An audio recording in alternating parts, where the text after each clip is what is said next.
Քաղաքացու հաշվից բավականին շատ գումարներ են տարել 12 միլիոն դրամի չափով, ճիշտ եմ հիշում, 12 միլիոն դրամի չափով գումարներ են գողացել քաղաքացու հաշվից, ոչ թե բարձի տակից,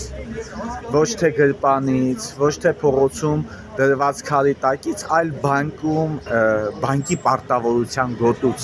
քաղաքացու հաշվից 12 միլիոնից ավել գումարներ են տարել, այնուհետև ձևակերպել են քաղաքացու անունով վարկեր եւ հիմա կա վարկային պահանջներ, հա, այսինքն կրկնակի զոհա ներողություն, բայց կրկնակի զոհա քաղաքացին եւ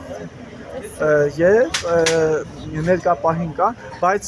այստեղ հատկանշական եւ ուշագրավ է շատ, կարեւոր է շատ, որ քաղաքացին բազմաթիվ անգամ մոտ 1 ժամվա, 2 ժամվա ընթացքում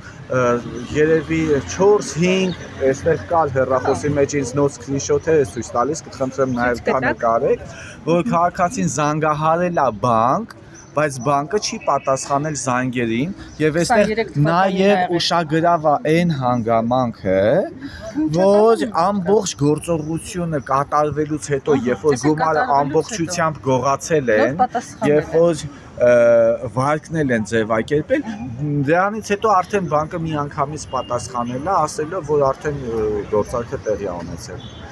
Եվ կասկածները հետևյալում են, հա, ինչի այդ ընթացքում չէր պատասխանում բանկը, ինչի անմիջապես գործարքից անմիջապես հետո պատասխանեց եւ անմիջապես հետո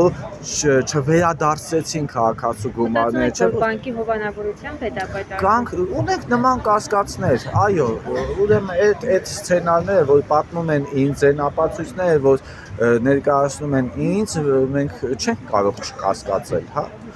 Կա նման կասկածներ, որ բանկերը գուցե եւ օժանդակում են հանցագործներ։ Հիմա ձեր հաջորդ քայլերը որոնք են լինելու։ Մենք այստեղ կանգնած հիմա սպասելու ենք, որ իջնեն հրապարակային կերպով, որովհետեւ գաղտնի ծածուկ պատրի տակ այլ խոսակցություններ են գնում, քաղաքացիներին այլ բաներ են մատուցում, իրանք պետքա պաշտպանեն քաղաքացու իրավունքները եւ պետքա համակարգեն բանկերի գործառույթները, բայց իրենց մոտեցումը կարծես թե բանկերին պաշտպանելու ռակուրսից է, հա, ինչա նշանակում քաղաքացուն հորդորել, համոզել 1 ժամից ավել, որ ստորագրի պայմանագիր, այն պայմանագիրը, որը այդ պահին սեղանին դրված չի, քաղաքացին չի էլ տեսել, բայց ասում են, որ ձեզ բանկից զանգեն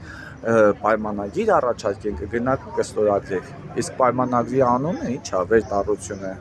վարկային պայմանագիր, եթե քաղաքացին չունի վարկային պայմանագիր, հասկանում եք, ապօրինի գործողությունները փորձում են օրինականացնել, սա չպետք է ստացվի իրանց մոտ, սա անհանդուրժելի է, սա անթույլատրելի է, սա առերևույթ թալան է։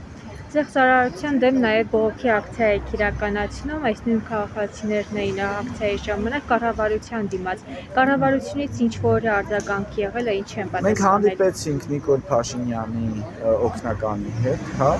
Ինչ ասեց։ Ներկայացրեցինք խնդիրը ընդունելի էր իր կողմից, պատկերացրեց, կարծես թե հասկացավ, խոստացավ, որ վարչապետի միջոցով համապատասխան կառույցներին համապատասխան հրահանգները անպայման կտրվի, բայց դա արդեն մի ամսից ավել է անցել, ըստ էության իրավիճակը չի փոխվել, միայն ու միայն փոխվել է բանկի մոտեցումը, հա, որ եկեք այս պայմանագիրը ստորագրեք, հետաձգենք, այս անենք, այն անենք, ոչ, քաղաքացիները չեն ստացել, փաստացի որևէ մեկը գումար չի ստացել։